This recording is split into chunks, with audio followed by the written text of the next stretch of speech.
Hello, welcome to another video about Detroit Become Human. Now, Hank is a little bit annoyed with Connor. Connor, I guess, is rather throwing in Hank's face the fact that he is an android. And Hank doesn't seem too impressed, and he's a little bit hostile towards Connor. And we're here to meet the creator of Still immortal, huh, the Connor? androids. In a way. You know, I was hoping you wouldn't come back. I'm just a machine replacing another machine, Lieutenant. You shouldn't get emotional about it. Fuck you.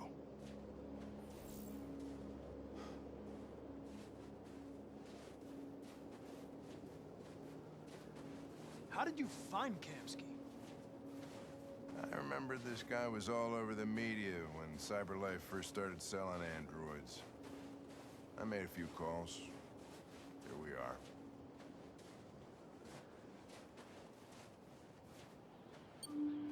So we're now about to enter a little sequence where we have to wait around for Kamski to become available, and we're actually going to meet Chloe, who's the android who greets us at the start of the game, and here she is. Hi. I'm Lieutenant Hank Anderson, Detroit Police Department. I'm here to see Mr. Elijah Kamski. Please, come in. Okay.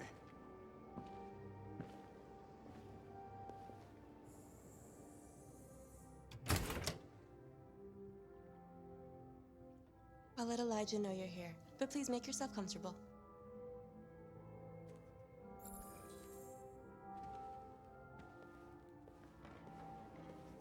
So we now get to wander around this little atrium here, checking out bits and pieces, learning a little bit about Kamski, who, remember, co-founded Cyberlife with the lady here, but he actually left. So you've got Amanda and Elijah, Nice sort of girl. a little bit set against each other, I guess, and we'll learn that Kamski has a slightly An RT-600. nuanced, The first Cyberlife android to pass the Turing test. I guess, philosophical approach to sort of AI and humanity offsetting against each other. And we just learned here that the Chloe model is the first Cyberlife android that actually achieved true sort of AI status. So, yeah, as Hank's saying here, Connor's about to meet effectively his god, so that's an interesting observation. Kamski is one of the great geniuses of the 21st century. It'll be interesting to meet him in person. Sometimes I wish I could meet my creator face to face. I'd have a couple of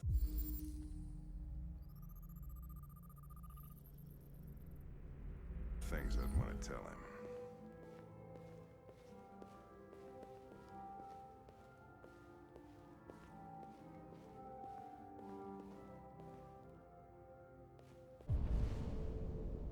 Now this part of the game obviously has a fairly slow-paced, almost sort of real-life aspect to it, where sitting around waiting for someone, and that's where I think this game hasn't been that popular with some people. But if you like the old-fashioned point-and-click adventures, or you love the graphics or the storyline, there's a lot to like here. And of course, with it being given away a while back on the PS Plus service, a lot of people have a chance to actually play this game. Anyway, it looks like he's ready for us, so in we go. Elijah will see you now.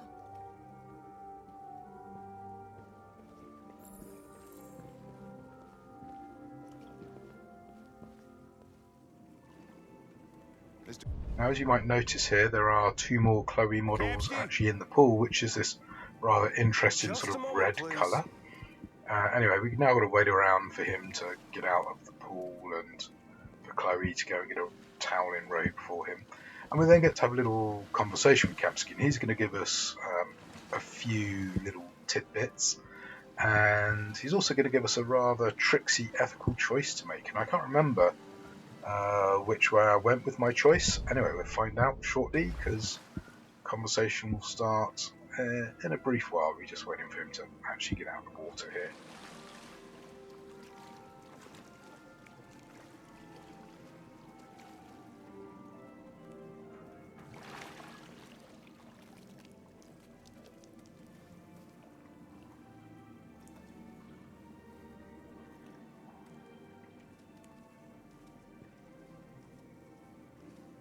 Okay, so let the interrogation begin.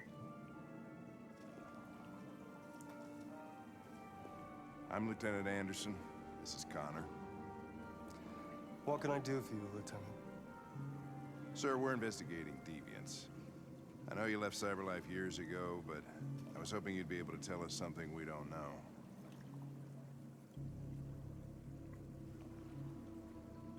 Deviants. Fascinating, aren't they? Perfect beings with infinite intelligence. And now they have free will. Machines are so superior to us. Confrontation was inevitable. Humanity's greatest achievement threatens to be its downfall. Isn't it ironic? Something in the Deviant's program seems to emulate emotion. We thought you might know something about how that occurs. All ideas of viruses that spread like epidemics. Is the desire to be free a contagious disease? Listen, I didn't come here to talk philosophy. The machines you created may be planning a revolution. Either you can tell us something that'll be helpful, or we will be on our way. What about you, Connor? Whose side are you on? I'm on the human side, of course. Well, that's what you're programmed to say. But you.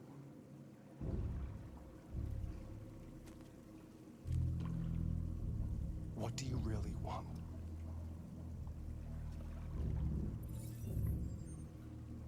What I want is not important.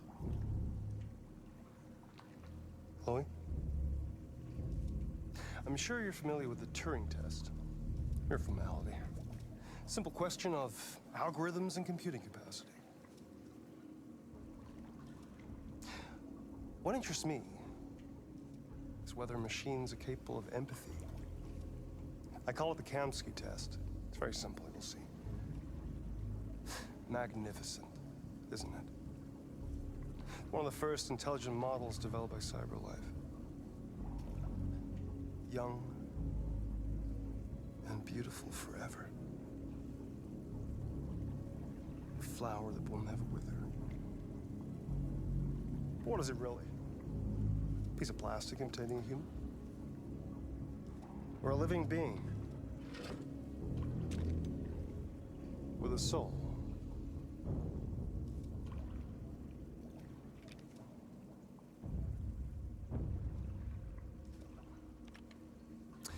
It's up to you to answer that fascinating question, Connor. Destroy this machine, and I'll tell you all I know. Or spare it, if you feel it's alive. But you'll leave here without having learned anything from me. Okay, I think we're done here. Come on, Connor, let's go. Sorry to get you out What's of here. more important to you, Connor? Your investigation or the life of this android? Decide who you are. An obedient machine. Or a living being endowed with free will. That's enough. Connor, we're leaving. Pull the trigger. Connor! Don't! And I'll tell you what you want to know. Oh dear. There you go. Hank's not very impressed. Test negative. So, You choose your interestingly, investigation of the life of another android, you feel no empathy. Kamski is disappointed, but he will actually tell us something. I think I did do another playthrough where I didn't shoot her, I'm a and man of as my you can word. see, the other Chloe's totally Ask indifferent. one question, I'll tell you So all I there know. you go. Let's try and find out something important. I want to know who RA9 is. RA9. The origin. The first android to awaken. A strange phenomenon, like a spontaneous religion. I don't know who RA9 is. I don't even know if it really exists. Maybe it's a messiah. Maybe it's just a myth. But deviants need to believe in something bigger than themselves, even if it's irrational. That's something they have in common with humans. An interesting question, Connor. But maybe not the one you needed to ask. Oh, there you go. Kamski's a right oik. He knows stuff, but he doesn't want to share with us really. And yeah, Or stand against your creators. it's almost like he's trying to force a war between the androids and the humans. But equally, maybe he's trying to find a middle ground because he can see there's a war coming, and he's trying to get Connor to break his programming effectively and become like a human. By the way, I always leave an emergency exit in my Nice little programs. throwaway line there. You never know. There you go. Anyway, that's a very interesting bit, and obviously Hack's really not happy. For fuck's sake. It wasn't a girl, Lieutenant. It was a machine that looked like a girl. You put your gun against her head and you blew her fucking brains out. I did what I had to do to advance the investigation, and I'd do it again if I had to. You're a lowlife. You don't feel a thing, do you? A machine, that's what you are. You're just a fucking machine! Of course I'm a machine, Lieutenant. What did you think I was? I thought...